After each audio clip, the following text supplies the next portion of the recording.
सबसे पहले voltage measurement करना होता है। यहाँ से पहले एलवीडी से 12 वोल्ट पैनल में जाते हैं। पैनल में जाने के बाद अलग अलग टाइप के वोल्टेजेस बनते हैं।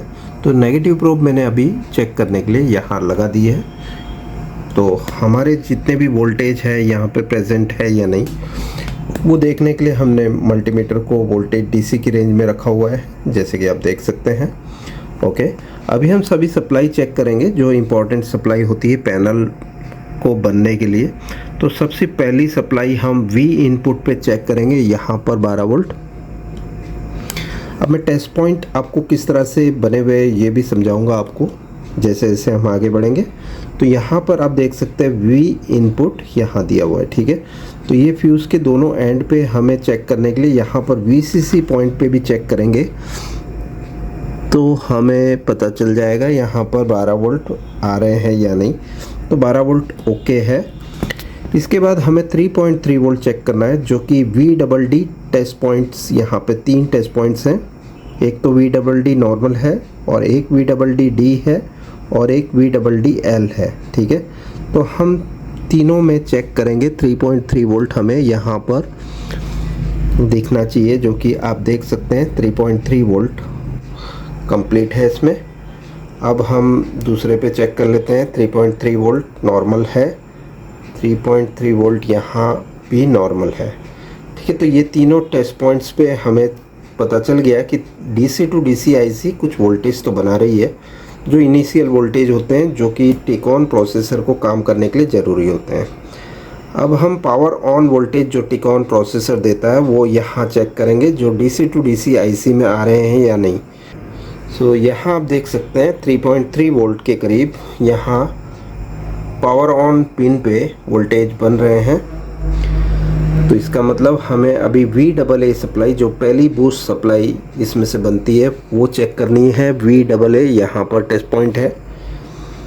ओके, सो यहाँ आप देख सकते हैं कि ये वोल्टेज नहीं प्रेजेंट है, क्योंकि ये बूस्ट के डायोड के थ्रू, मॉसफेट के थ्रू यहाँ पर स्विच होकर हमें 16 वोल्ट यहाँ भी दिखने चाहिए।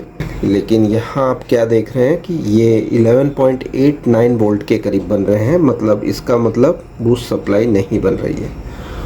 तो बूस्ट सप्लाई नहीं बन रही है, उसे चेक करने के लिए हम सबसे पहले चेक करेंगे गेट लाइंस में कोई शॉर्टिंग है या नहीं। मेगा ओम्स तक की भी शॉर्टिंग होती है गेट लाइंस में। तो हम चेक करेंगे यहाँ पर ये LC1 LC2 है और ये CK1 से लेके CK8 और STV, ठीक है। और ऐसे ही टेस्ट पॉइंट्स यहाँ भी है। ये सभी रेजिस्टेंस दिए हुए लेफ़्ट साइड के लिए यहाँ पर है। ये LC1 है, LC2 इस तरह से है। और ये वाले जो जंपर्स दे रखे हैं राइट साइड के लिए हैं, LC1 से लेके CK8 तक यहाँ पर, ठीक है। और ये STV लास्ट वाला 0 ओम्स का रजिस्टर। तो यहाँ जंपर्स हमें दे रखे हैं ताकि हम आइसोलेट कर पाए कौन से एरिया में शॉर्टिंग है। तो अभी सबसे पहले हमें चेक करनी है शॉर्टिंग। तो हम पावर को बंद कर देंगे। यहाँ पर हमने पावर स्विच बंद कर दी है। अब हम चेक करेंगे यहाँ पर कोई शॉर्टिंग है या नहीं है। इसके लिए हम यहाँ पर ओम्स की रेंज में रखेंगे। ऑटो रेंज है ये, और ऑटो रेंज में ही हम चेक करेंगे कोई शॉर्टिंग है या नहीं। यहाँ पर शॉर्टिंग जो है 100 ओम से लेके मेगा ओम्स तक होती है जोड़ियों में। तो हम LC1 LC2 के बीच में पहले देखेंगे। ये दोनों पॉइंट जो है LC1 LC2 है, तो इन दोनों के बीच में कितने ओम्स की शॉर्टिंग है देख लेते हैं। तो ये बता रहा है करीबन 15 मेगा ओम्स, ठीक है। और बाकियों के बीच में चेक कर लेते हैं। यहाँ पर सबसे पहले हम LC1 LC2 के बीच में चेक करेंगे कितने मेगा ओम्स की शॉर्टिंग है। तो यहाँ आप देख सकते हैं 12 मेगा ओम्स के करीब की शॉर्टिंग दिखा रही है।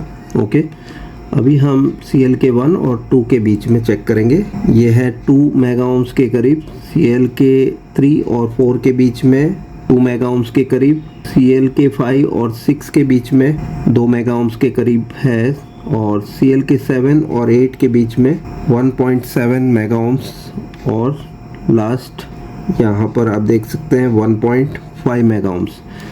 तो सारी शॉर्टिंग यहाँ पर गेट लाइंस में है। सो हमारे पास ये जंपर्स की फैसिलिटी है इसके अंदर।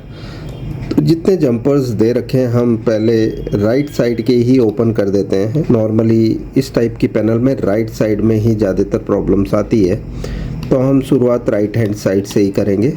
लेफ़्ट हैंड साइड में हमने अभी नहीं करना है कुछ भी।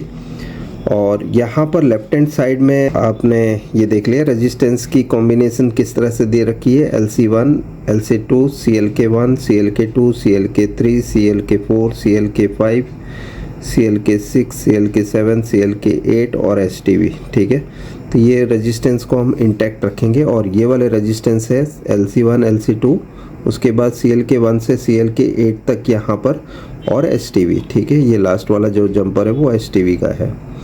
तो हम ये सारे जंपर्स निकाल देंगे। इसके लिए हमने यहाँ पर हीट रेजिस्टेंस टेप लगा रखी है ताकि हमारी कॉफ ख़राब ना हो हीट लगने से। तो फटाफट हम सभी रेजिस्टेंस को निकाल देंगे इस साइड के। ओके,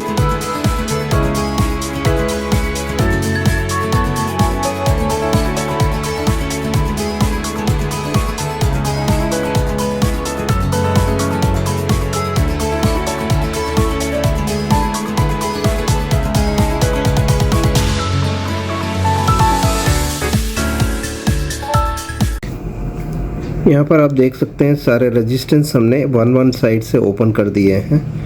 वो राइट हैंड साइड के सारे रेजिस्टेंस अब गेट एरिया में सिग्नल नहीं पहुँचा रहे।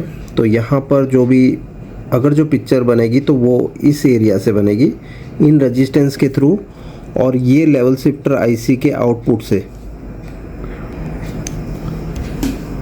सो इसमें लगी हुई लेवल शिफ्टर आईसी ये है। ठीक है, इस आईसी से निकलने वाले सिग्नल्स होते हैं LC1, LC2, CLK1, CLK2, CLK3, CLK4, CLK5, CLK6, CLK7, CLK8, STV1। सो ये सारे सिग्नल्स जो हैं राइट साइड में भी जा रहे हैं और लेफ़्ट साइड में भी, लेकिन रेजिस्टेंस के निकालने से अब यहाँ पर राइट साइड में कोई भी सिग्नल नहीं पहुँचेगा। ये लेवल शिफ्टर आउटपुट का जो सिग्नल जाएगा वो इन रजिस्टर्स के थ्रू यहाँ से। तो अभी हम वोल्टेज चेक कर लेते हैं। VAA सप्लाई लाइन पे अभी वोल्टेज क्या बता रहा है हमें। तो सबसे पहले हम VAA टेस्ट पॉइंट पे ही चेक करेंगे जो हम चाहते थे कि ये वोल्टेज बने। तो यहाँ पर आप देख सकते हैं 15.56 वोल्ट के करीब यहाँ वोल्टेज बन चुके हैं। अब हम LC1, LC2 ये दोनों जो स्विचिंग वोल्टेज है वो चेक कर लेते हैं। फर्स्ट LC1 चेक कर रहे हैं। LC1 जो स्विचिंग वोल्टेज है वो स्विच होंगे इस प्रकार से 29 -8 29 -8। अब हम LC2 चेक कर लेते हैं। ये LC2 बाजू में टेस्ट पॉइंट जो है वो LC2 का है। अब हम चेक कर लेते हैं, ये भी स्विच हो रहे हैं। तो इसका मतलब हमने जो प्रॉब्लम था उसे सॉल्व कर लिया है। अब पिक्चर देखने की ज़रूरत है। तो यहाँ पे ये दोनों सिग्नल बन रहे हैं, मतलब पिक्चर बन ही रही होगी।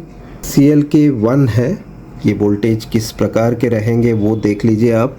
3.6 वोल्ट के करीब यहाँ पर सभी इक्वल वोल्टेज दिखने चाहिए। 3.6 यहाँ पर भी 3.6 यहाँ पर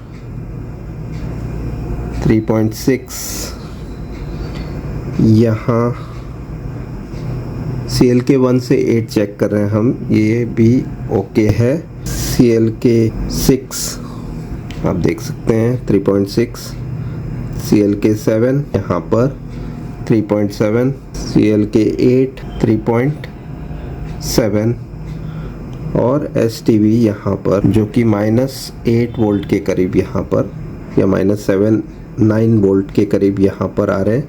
VGH वोल्टेज जो 28 वोल्ट के करीब होते हैं, यहाँ आप देख सकते हैं 29 या 30 वोल्ट के करीब यहाँ पर VGH वोल्टेज बन रहे हैं। V ऑफ सप्लाई जो पिक्चर ऑफ सप्लाई होती है वो यहाँ है, तो ये भी -8 के करीब यहाँ बन रही है। HVAA सप्लाई जो कि 7 से 8 वोल्ट के बीच में होती है, VCOM जैसा काम करती है ये। तो यहाँ हम अब चेक कर रहे हैं, ये सप्लाई 7.3 वोल्ट के करीब यहाँ बन रही है। तो यहाँ सभी सप्लाई ओके है। और ये 4 सिग्नल जो होते हैं ये लेवल शिफ्टर को कंट्रोल करने के लिए दिए जाते हैं, जो टिकॉन प्रोसेसर से टाइमिंग कंट्रोल के लिए सिग्नल्स। ओके, ये 4 सिग्नल लेवल शिफ्टर आईसी में इनपुट होकर ये LC1 LC2 स्विचिंग वोल्टेज और CLK1 टू CLK8 और STV1 ये सारे सिग्नल्स को जनरेट करती है और इससे हमें पूरी पिक्चर दिखती है।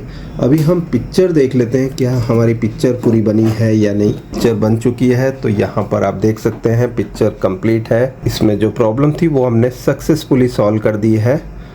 हमें सॉल्यूशन मिला इस वजह से क्योंकि यहाँ पर हमें फैसिलिटी दी गई थी कंपनी के थ्रू। रेजिस्टेंस मेथड से हमने इसे ठीक किया। सारे रेजिस्टेंस को इस साइड में जाने से रोकने के लिए हमने ट्रैक नहीं काटनी पड़ी। तो सारे रेजिस्टेंस को ओपन करने से ये सारे सिग्नल जो है वो अब इस एरिया में नहीं पहुंच रहे।